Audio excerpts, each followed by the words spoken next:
let's talk about the A's. They went 1-3 versus Baltimore at Baltimore, and then they go 0-3 against the New York Mets, including a loss on Sunday in 10 innings, a game that your boy Vinny G was at for the 1973 reunion.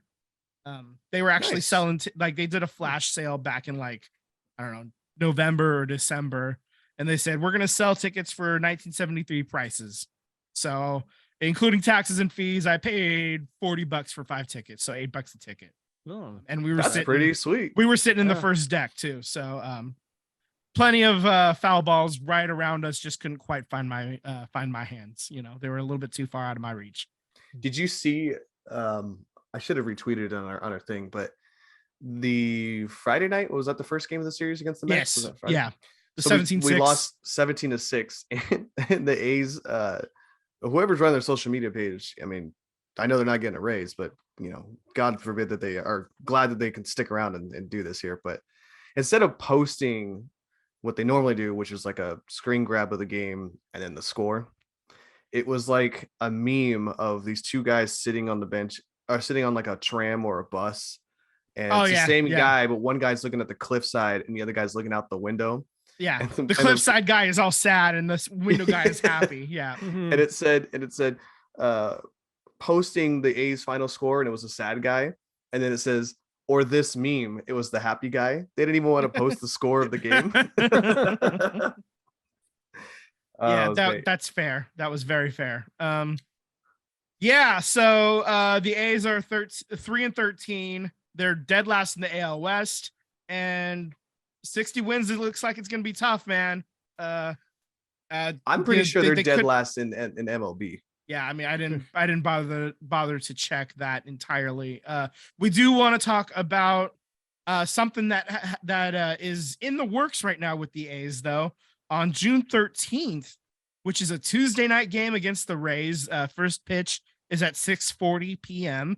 It sounds like the A's fans are trying to organize what they're calling a reverse boycott, and the idea here is they want to show the national media that the reason why fans aren't coming to the game is not because there aren't fans, it's because ownership has driven us away. And unfortunately, there's very few opportunities to prove that. They just see empty stands and say, it doesn't work in Oakland, move them somewhere else. You know, that's been the talking point forever. And the point of this is to show, hey, that's not true. We are here. We're just waiting for this piece of shit, John Fisher, to get his ass out of here. We're sick of his shit. We're sick of being just fucking gaslit all the time about this, about not having any money. He's a multi-billionaire. I mean, you've heard Sam rant about this. Tyler's rants about it. Sam isn't on right now, so I'm picking up the reins. Fuck John Fisher. Okay. God, he pisses me off so much. He doesn't give a shit about this team. But the point of this, let's circle back. The point of this is to show that the fans aren't the reason. It's John Fisher. He's the reason why the team isn't drawing any fans. And basically, we're trying to take that talking point away. If we get, I don't know, 30,000 people there, like, which is, you know, half full stadium, the stadium is capable of holding like 55,000 people, you know, so but he's not removing the third deck.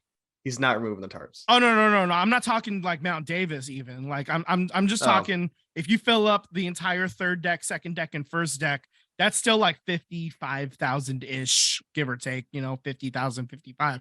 But if you get 30,000 in there, 35,000 on a Tuesday against the Rays, which is a team that nobody on the West Coast gives a shit about, you know, that's the other message is, you're not having it filled in by Yankees fans or Red Sox fans or Giants fans even. It's proving that these are almost entirely A's fans showing up, that we do still exist. We do still care about this team.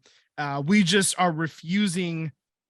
We've been refusing at this point to financially support coming to the game, to support a product that we know is terrible.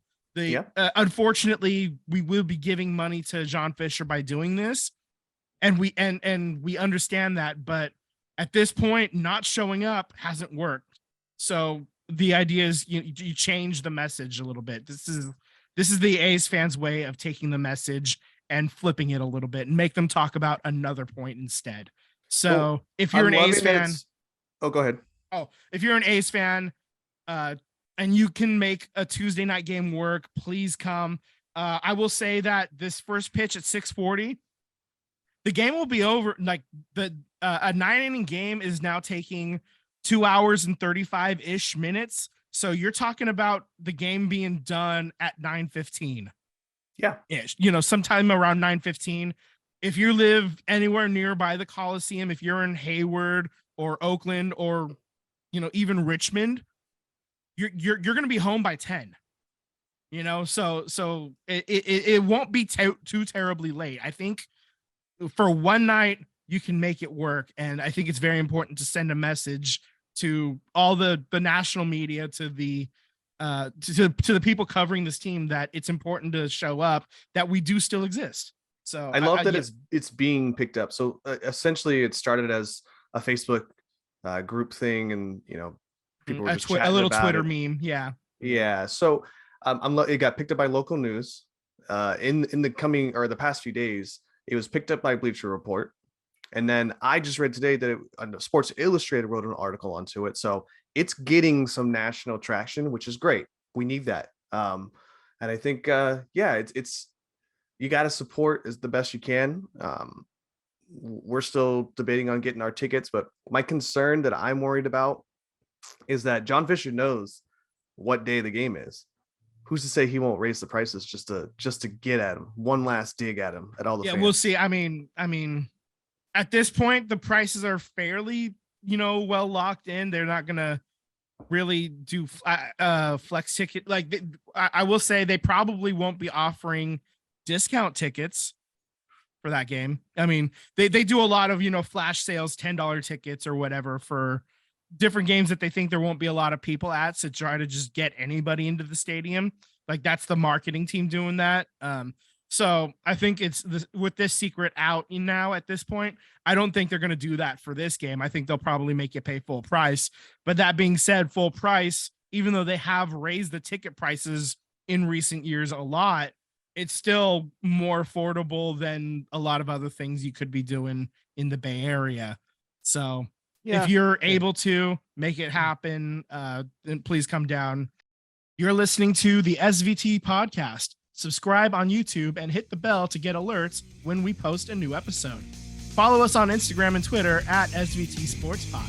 Slide into our DMs. We would love to interact with you.